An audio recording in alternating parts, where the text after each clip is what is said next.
बात करने वाले लोग, वो रूहानी साइंसदान। तो वो लोग ये बताते हैं, तो हमारे उस्ताद मोहतरम है, उन्होंने बताया कि इसके अंदर ये लेयर्स होती है। अब आपको जो भी ख्याल आएगा उसके अंदर लाजमी तौर पे, क्योंकि आप इस दुनिया में मौजूद हैं, उसके अंदर गुस्से का एलिमेंट जरूर होगा, सरकशी जरूर होगी, बगावत जरूर होगी, अदम तामील होगी, आपके पास 99 नियामतें होंगी, उनके ऊपर ध्यान नहीं जाएगा, जो नहीं है उसके ऊपर जा रहा होगा, नाशुक्री जरूर करेंगे, जल्दबाज जरूर होंगे। मतलब ये सारा नमक ऐड हो गया। इस नमक से छुटकारा पाना ये इम्तिहान है, इस आलम नासूद का। इस नमक से छुटकारा कैसे पाया जाता है, उसके लिए जैसे भी एक बहन ने बताया कि हमें ना सिर्फ वो प्रोस्पेक्टस मिला, वो यूजर गाइड या ऑपरेटिंग प्रोसीजर जो है वो मिला, हमें पैगंबराना तर्ज फिक्र भी मिली, पैगंबरों का पूरा एक निजाम मिला, या पैगंबराना तर्ज फिक्र रखने वाले जो उनके ट्रेंड लोग हैं वो मिले। पैगंबरी का सिस्टम खत्म हो गया ना। तो अब हो क्या रहा है कि आपके पास दो रास्ते हैं। एक रास्ता आपने खुद अडॉप्ट किया जो कि आपके नाफरमान दिमाग का था, यही था ना। नाफरमान दिमाग की वजह से क्या हुआ, आपके अंदर नाफरमानी की सलाहियतें पैदा होगी। और दूसरी तरफ फिक्र वो अल्लाह मियां ने आपके लिए, अल्लाह मियां बड़े रहीम व करीम है, उन्होंने कहा आप लोगों ने गलत हरकत तो कर ही दी है, तो उन्होंने क्या किया, पैगंबरों का सिस्टम शुरू कर दिया जो कि खत्म हो गया। तो आपके पास अब दो रास्ते, या तो वो जो नाफरमान तरफ फिक्र है उसके ऊपर चलते रहें, और दूसरा तरीका यह है कि पैगंबरों की तर्ज फिक्र को अडॉप्ट करें जो कि अल्लाह मियां के दोस्तों के थ्रू मिलती है। पैगंबरों की तर्ज फिक्र के अंदर जो सेंट्रल आइडिया वो ये है कि अल्लाह ने जो नियामतें हमारे लिए मखसूस की हैं वो हमें हर हाल में मिलेंगी। ये पैगंबरों का कहना है। जैसे एक दोस्त ने भी ये कहा ना कि वो हमें हर हाल में मिलेंगी। नाफरमान तर्ज फिक्र जो है वो ये है कि आप जो कुछ भी हासिल करते हैं वो आप अपनी अक्ल से करते हैं। वहां पे क्या है, अल्लाह ने जो नियामतें आपको दी हैं आपने अपने आप को एक हस्ती के साथ अटैच कर दिया। फॉर एग्जाम्पल बच्चे जैसे होते हैं घरों में, वो कहते हैं हमारे माँ बाप ने जो नियामतें हमारे लिए रखी हैं वो हमें जरूर मिलेंगी। दूसरी तरफ फिक्र क्या होगी, बच्चा कहेगा जो कुछ करेगा मैं खुद करूंगा। कौन सी तरफ फिक्र महदूद है, खुद करने वाली, ऑब्वियसली। अच्छा, अब पैगंबरान, इन दोनों केसेस के अंदर वसाइल आपको मिल रहे होंगे। आपकी जो कुव्वत इरादा है, अगर आपको करना चाहते हैं तो you need a will power, उसके लिए आप यकीन ड्राइव करते हैं। जब भी आपने कोई काम करना है आपके अंदर सबसे पहले उसका यकीन होना चाहिए कि आप कर सकते हैं। पैगंबराना तर्ज फिक्र में आप अपना यकीन ऐसे आदमी से ड्राइव करते हैं जो कि रूह के उलूम को जानता है, रूह का इरफान रखता है, पैगंबराना तर्ज फिक्र वाला है। उसके लिए आप पैगंबराना तालीमात की तरफ जाते हैं। अभी एक भाई बात कर रहे थे ना कि मैं ये सारा काम करता हूँ, सारी चीजें होती हैं, उसकी तरफ हम लोग आते हैं, थोड़ी सी देर में आएंगे। पैगंबराना तालीमात के लिए आपके पास उसका प्रोस्पेक्टस मौजूद है, जैसे एक बहन ने बताया। उसके लिए उस पैगंबर का पूरा किया हुआ प्रोसीजर था, रिटन के अंदर वो मौजूद है। इसी तरह से अगर आप थोड़ा सा और मजीद जाते हैं तो आपकी जो तालीमात हैं उनका फोकस अल्लाह ताला होते हैं। आप यहां पर देखें, आपका जो कुव्वत यकीन है, उसका यकीन का जो सोर्स है वो लामहदूद है। अल्लाह में लामहदूद है ना। तो जो अल्लाह ताला का नायब होगा वो भी थोड़ा बहुत नजदीक होगा, समझ लो आपसे तो ज्यादा होगा, आपसे ज्यादा होगा का मतलब। देखो सीधी सी बात है, जैसे बच्चे के जहन से बाप का जहन या जो पेरेंट्स है उनका जहन बड़ा होता है जब तक वो बच्चे। अच्छा, दूसरी तरफ आपके पास तर्ज फिक्र ये है कि आप यकीन का सोर्स बनाते हैं मादी दुनिया को और वसाइल को। आप कहते हो मैंने ये सोचा, मैंने ये चीजें इकट्ठी की, मेरी अकल थी, मेरी टेक्नोलॉजी थी, मेरे लोग थे, ये सारी की सारी चीजें वैनिश होने वाली हैं, खत्म होने वाली हैं। तो क्या हुई है, महदूदियत।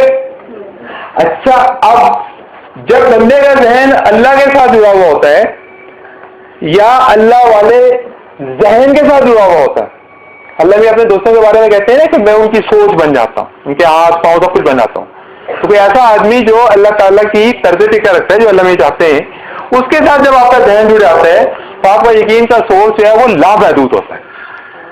आपको खौफ नहीं होता, किसी से खौफ नहीं होता कि आपके पास जो वसाइल है, जहन है, जब तक अल्लाह में चाहेंगे रहेंगे, जब नहीं चाहेंगे खत्म हो जाएंगे, परवाह ही नहीं। अच्छा, यहां पे क्या है, दूसरी तरफ नाफरमान तर्ज फिक्र में आपने देखा यहां पे 3 गिलास पानी रखे हुए थे, एक किसी ने उठा लिया तो आप एकदम से कहेंगे यार 2 रह गया आपका। क्यों? इसलिए कि आपका ध्यान सिर्फ इन 3 गिलासों में जा रहा है और वो आपने रखे। ये आपकी जो अटैचमेंट है वो दुनिया वाली चीजों के साथ है। तो आपके पास 2 तरह की तर्ज फिक्र होगी। एक तर्ज फिक्र आपकी पैगंबराना तर्ज फिक्र है, उसमें यकीन का सोर्स कहां से है? लामहदूद है। जब लामहदूद है, बेइंतहा वसाइल है, आपके बैंक अकाउंट के अंदर करोड़ों रुपए पड़े हुए हों, तो फिक्र होगी? दुनिया की बात है। अगर उसे 1000 रुपए पड़े हुए हैं तो काफी मसला होगा, आप बड़े परेशान हो रहे होंगे, यार खर्च करूं नहीं करूं, क्या करूं।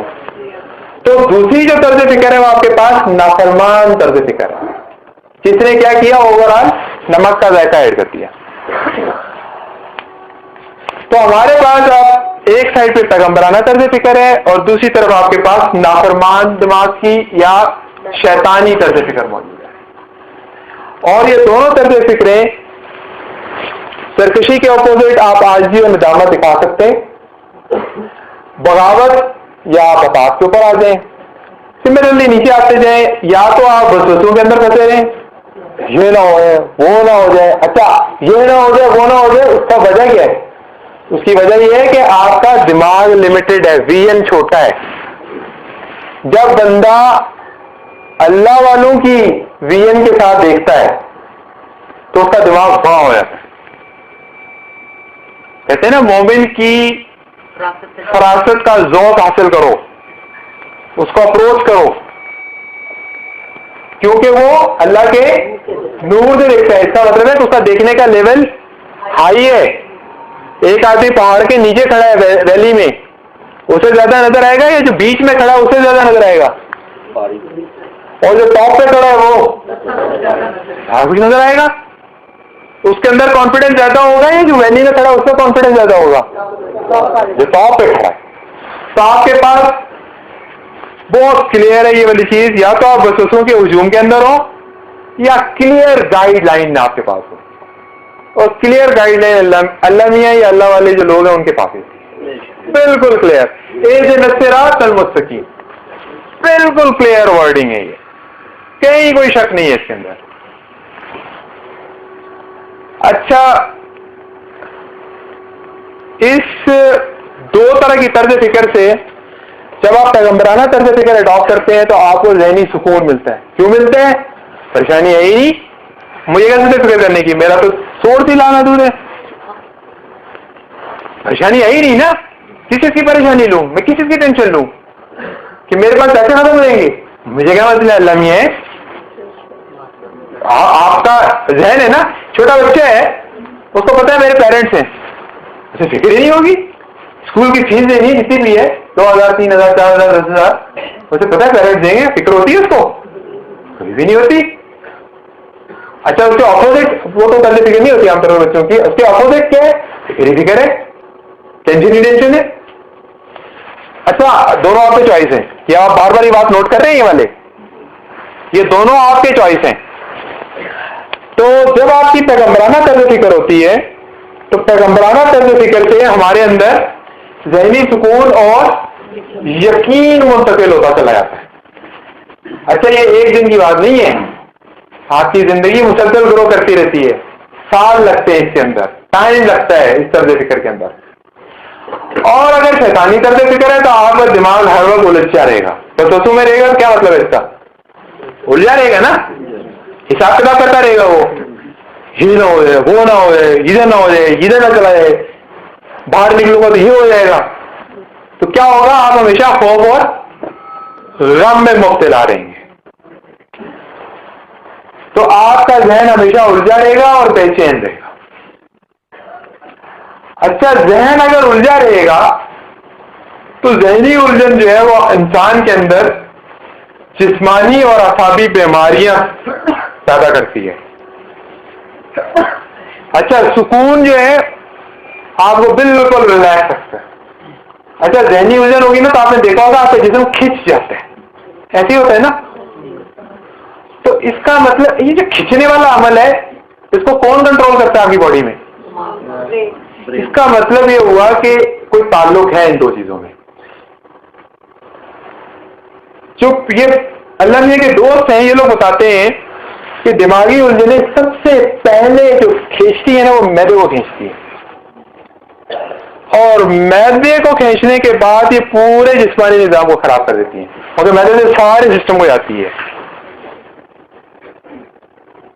इसके लिए एक वीडियो है कि बेसिकली स्क्रिप्ट मैंने लिया है रॉनी डाइजेस्ट अक्टूबर 2010 में नूरे लाइन होता है, उसमें से रेफरेंसेस लिखे हैं। ये सारी चीज आपको यूट्यूब पे मिल जाएगी, तो यू कैन सी।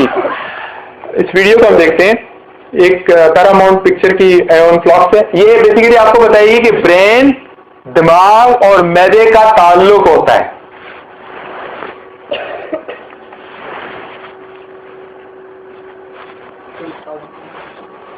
तो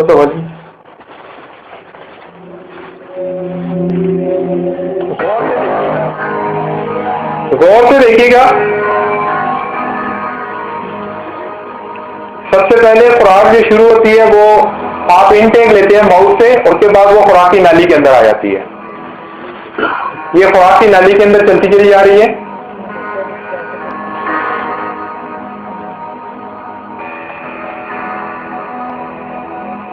अब ये एब्डोमेन में आ गई है, आपके स्टोमक का जो एरिया होता है।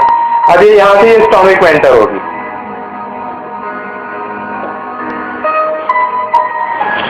स्टोमक के ऊपर ये आप जाल देख रहे हैं बहुत बड़ा, ये दिमाग से आ रहा है।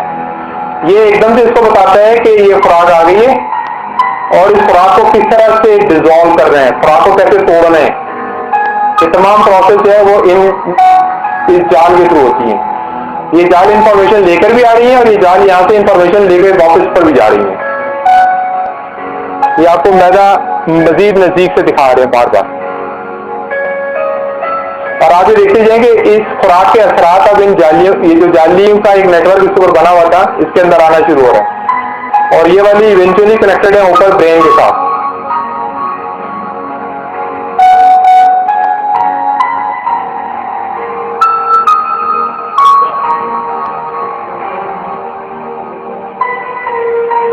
अब वो जो असरात नीचे मैदे के थे वो ऊपर आना शुरू हो रहे हैं, ये नजर आ रहा होगा आपको व्हाइट का, और ये ऊपर आके ब्रेन में अपने मुख्तलिफ सेक्शन जो है उनके अंदर तकसीम होना शुरू हो जाएंगे। दिमाग के बहुत सारे हिस्से होते हैं, और ये देखिए आप उसके असरात आपके दिमाग में फैलना शुरू हो रहे हैं।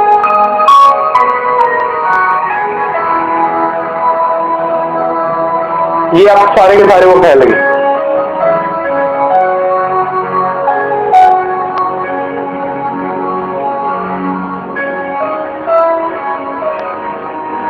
ये मुकम्मल तौर पे फैल चुके हैं।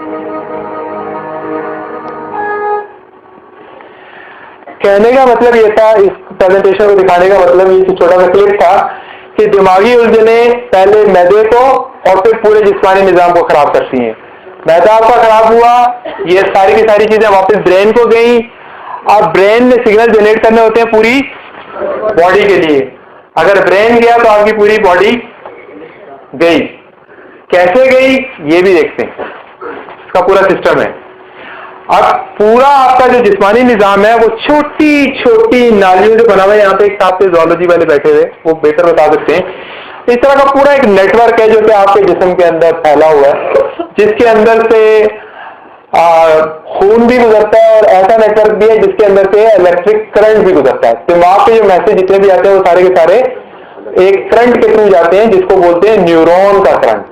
न्यूरॉन उसका नाम है, नाम आप कुछ भी दे सकते हो, न्यूरॉन का करंट जाता है। और हम ये देखते हैं, एक छोटा सा इसमें से पीस ले लेते हैं, ये मैं एक पीस मैंने काटा है, और इसको देखते हैं कि इसके अंदर न्यूरॉन का करंट किस तरह से जाता है और उसका असरात क्या होते हैं। ये उसका एक आपको मैं एग्जांपल दिखा रहा हूं। इसमें आप ये देखें कि ये ए से न्यूरॉन का करंट जा रहा है, और ये बी और सी में डिवाइड हो रहे हैं।